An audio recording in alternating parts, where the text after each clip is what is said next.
पिछले वीडियो में हमने देखा था कि रेजिस्टेंस क्या होता है और इसे कैसे यूज में लेते हैं। आज के इस वीडियो में हम देखेंगे कि रेजिस्टेंस को सीरीज, पैरेलल और वोल्टेज डिवाइडर के रूप में कैसे यूज में लेते हैं। अगर आपने पार्ट 1 नहीं देखा है तो पहले उसे देख लीजिए, क्योंकि उसके बिना कुछ भी समझ में नहीं आएगा।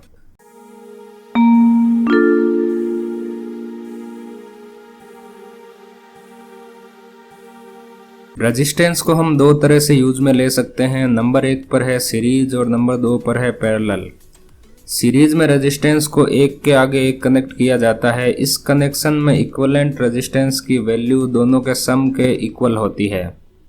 एग्जाम्पल के लिए हम 1 किलो ओम और 470 ओम के दो रेजिस्टेंस यूज में ले रहे हैं, जिनको हमने सीरीज में कनेक्ट किया है। अब इनका इक्विवेलेंट रेजिस्टेंस दोनों रेजिस्टेंस के सम के इक्वल होता है, जो कि हमें मल्टीमीटर से चेक करने पर दिखाई दे रहा है। हम इसके सीरीज में और भी रेजिस्टेंस को कनेक्ट कर सकते हैं, इससे इनका इक्विवेलेंट रेजिस्टेंस इनके सम के इक्वल होगा। ठीक इसी तरह पैरेलल कनेक्शन के लिए रेजिस्टेंस का इक्विवेलेंट फॉर्मूला ये होगा। यहाँ पर इक्विवेलेंट रेजिस्टेंस R होगा। इसके लिए भी हम 1 किलो ओम और 470 ओम के दो रेजिस्टेंस यूज में ले रहे हैं। पैरेलल में कनेक्ट करने के बाद रेजिस्टेंस की वैल्यू ये आ रही है, जो कि इस फॉर्मूला से कैलकुलेटेड की गई वैल्यू के लगभग इक्वल है। इनके रिजल्ट को देखने के बाद हम कह सकते हैं कि सीरीज में कनेक्ट करने पर रेजिस्टेंस इंक्रीज होता है और पैरेलल में कनेक्ट करने पर रेजिस्टेंस डिक्रीज होता है। इसके बाद हम देखते हैं वोल्टेज डिवाइडर।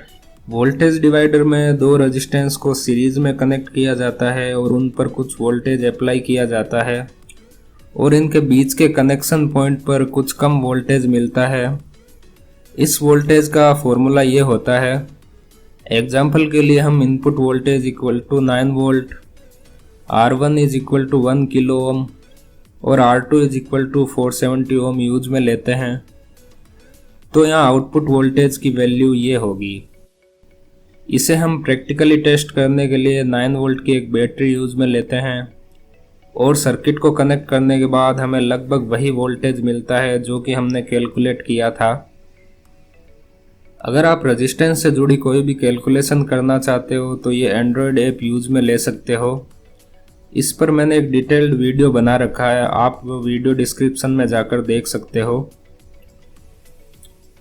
आपको ये वीडियो कैसा लगा कमेंट करके ज़रूर बताइए, और अगर अभी तक चैनल सब्सक्राइब नहीं किया है तो प्लीज़ इसे सब्सक्राइब कीजिए।